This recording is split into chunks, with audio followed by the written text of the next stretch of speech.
ఉమ్మడి కృష్ణ, అందులో పర్టికులర్ గా ఎన్టీఆర్ జిల్లాలో మరి రేపు కూడా అత్యధిక వర్షపాతం ఒక రోజులోనే 140, 150 ఏదైతే ఏదైతే వర్షపాతం పడుతుందని ఏదైతే చెప్పడం జరిగిందో దాన్ని కూడా దృష్టిలో పెట్టుకుని ఆ బుడమేరు లాంటి పరివాహక ప్రాంతం కూడా ఎప్పటికప్పుడు అబ్జర్వ్ చేసుకుంటూ ఆ బుడమేరు ఛానల్ ని కూడా ఎప్పటికప్పుడు అబ్జర్వేషన్ చేసుకుంటూ అవసరమైతే ఆ యొక్క బుడమేరుకు సంబంధించినటువంటి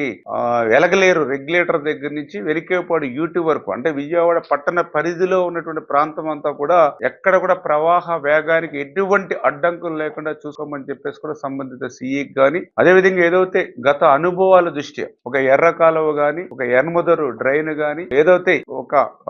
బురద కాలువ గాని ఇట్లా ఏవైతే ఒక రైవాడ గాని ఒక ఏలేరు రిజర్వాయర్ గాని ఇటువంటి ఫ్లాష్ ఫ్లడ్స్ వచ్చేటువంటి అవకాశం ఏవైతే ఉన్నాయో వాటిని అన్నింటినీ కూడా స్పెషల్ గా మనం దృష్టి పెట్టి వాటిని ఎప్పటికప్పుడు మానిటరింగ్ చేసుకోవాల్సినటువంటి అవసరం ఉంది. ఖచ్చితంగా ఎక్కడ కూడా ఎటువంటి ప్రాణ నష్టం ఆస్తి నష్టం జరగకుండా ఎక్కడైనా సరే దిగువకు నీరు వదలవలసినటువంటి పరిస్థితి వస్తే ఆ క్రింది గ్రామాలకు క్రింది దిగువ ప్రాంతాలకు కూడా ఇంటిమేట్ కూడా చేసి తగు జాగ్రత్తలు తీసుకోవాలని చెప్పి కూడా సూచించడం జరిగింది. ఇరిగేషన్ డిపార్ట్మెంట్ ఏదైతే ఈ యొక్క రెవెన్యూ, పోలీస్, ఆర్డబ్ల్యూఎస్ ఇతర డిపార్ట్మెంట్ తోటి కూడా ఎప్పటికప్పుడు కోఆర్డినేట్ చేసుకుని ఎక్కడ కూడా ఏ ఆస్తి నష్టం ప్రాణ నష్టం జరగకుండా ముఖ్యమంత్రి గారు ఇచ్చినటువంటి సూచనలు సలహాలను బట్టి ముందుకెళ్లాలని చెప్పేసి కూడా ఈ రోజు రివ్యూలో అందరికి కూడా మరి చెప్పడం జరిగిందని చెప్పి తెలియజేస్తాం.